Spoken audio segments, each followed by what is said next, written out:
Cosby's arraignment this past week on sex assault charges was a far cry from his days as a commercial icon. You remember the Jell-O pudding ads. He was the face of Jell-O for almost 20 years, but it seems he's also become the latest in a long string of celebrity endorsers who have had run-ins with the law. I'm joined now by branding expert Martha Pease. Martha is the author of Think Round, and she's the CEO of DemandWorks.com. So, Martha, Kraft, Heinz, the owners of Jell-O, they say that they cut all ties with Cosby months ago. Does that put them in a better position to avoid fallout from the accusations against him? Yes, it does. Any company that acts proactively to rid themselves of an endorsement or a relationship with a celebrity that's going to cause them trouble is going to be in a better position. I mean, you have to think of celebrity endorsements as the coming together of two brands. You've got the brand of the company or the service, and you've also got the brand of the celebrity. And it creates a fairly complex situation, a complex balancing act. As long as everything's going great, it's great. As soon as something happens with the celebrity brand, though, it obviously drags in the brand and the reputation of the company that they're associated with. So there's sort of a similar case in a way when you think of Jared Fogle and Subway. Of course, he was Jared who lost all of this weight on the Subway sandwich diet. Subway immediately suspended its relationship with Fogle when he was initially these child porn charges came to light. Now he's in jail for them.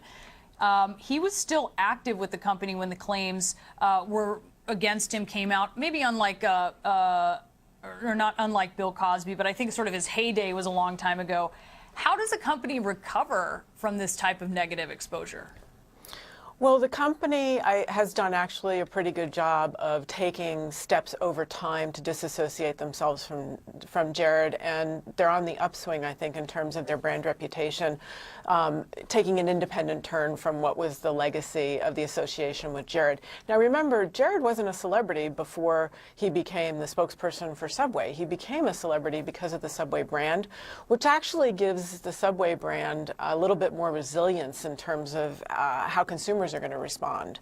And Subway took two steps which were important. One was to initially distance himself from Jared when the accusations came up and when the criminal action became an actual reality. They completely cut ties with Jared. And so they did the right thing, and they positioned themselves both through PR and through their actions and their communications, I think, appropriately.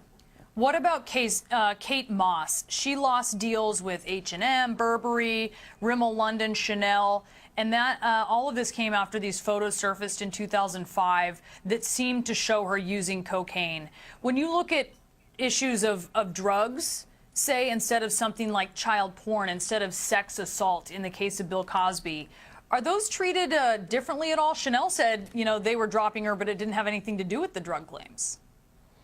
Well, two separate questions. I think that what Chanel said was the reason behind dropping her is one way that companies can respond when they find themselves in situations like this. So that happened to be the choice that Chanel made.